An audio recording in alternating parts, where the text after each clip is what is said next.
dans le cadre de mon facilitateur mathématique. Aujourd'hui, nous sommes dans la classe de 3e, dans les activités géométriques. On nous a donné une figure au tableau et on nous a posé cette question. Nous allons voir ce qui est écrit au tableau. Voilà ce qu'on nous donne. On dit, on fait tourner la figure suivante suivant l'axe AB. Quel solide obtient-on? Calcule son volume. Nous avons ici un triangle rectangle en A. Nous avons ABC et nous avons les mesures qu'on nous a données. Quel solide obtient-on lorsqu'on fait tourner ce solide suivant l'axe AB?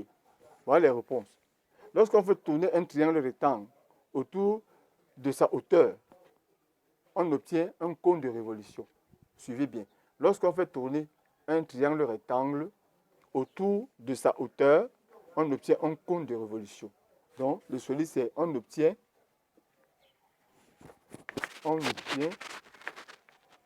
un cône de révolution. C'est la première réponse. Deuxième réponse, volume.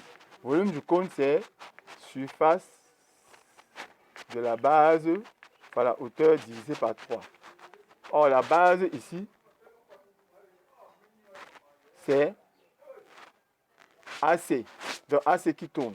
Parce que quand le cône sera comme ça, voilà ce que ça va donner. Voilà ce que ça va donner. Voilà ce que ça va donner. Voilà. Quand on va tourner, voilà ce que ça donne. Ici, on aura A, C et B. Quand on fait tourner, voilà ce que... Donc, on a ici 3 ici, 4 et 5. Voilà ce que ça donne. Voilà le cône que ça donne. Donc, la surface de la base. Or, la base d'un cône, c'est un cercle. Et la surface du cercle, c'est rayon fois 3,14. Fois la hauteur. La hauteur, c'est AB. Donc, rayon fois rayon. Surface de la base, c'est rayon. Le rayon ici, c'est 3, c'est AC. Donc, 3, rayon fois 3, rayon fois 3, rayon fois 3,14.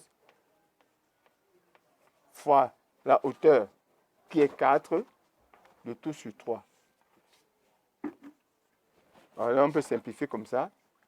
On peut simplifier comme ça. Lorsqu'on calcule donc 3 fois 3,14 fois 4, ça nous donne 37,68 mètres cubes.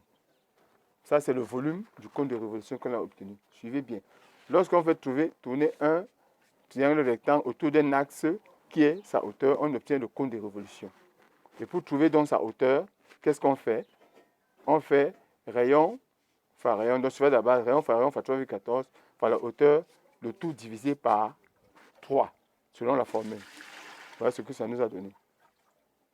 Rayon fois 3,14 fois la hauteur divisé par 3. Et voilà ce que ça donne. Donc chaque fois qu'on va te demander en classe, on fait tourner un triangle rectangle. Qu'est-ce qu'on obtient? On obtient un cône de révolution.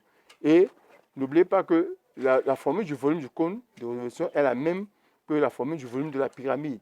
Et surface de la base fois hauteur sur 3. La différence, c'est quoi? C'est que la base d'un cône de révolution est toujours un cercle. Donc, surface du cercle, rayon fois 3,14 fois la hauteur qui est AB sur 3. Voilà ce qu'on obtient. J'espère que vous avez suivi nos explications. Et si vous avez des précautions, écrivez au numéro qui s'affiche au bas de votre écran. N'oubliez pas de liker, de commenter, de partager, de laisser les messages de préoccupation et nous allons vous secourir pour relever votre devoir mathématique. Merci pour cette nouvelle vidéo et à la prochaine vidéo.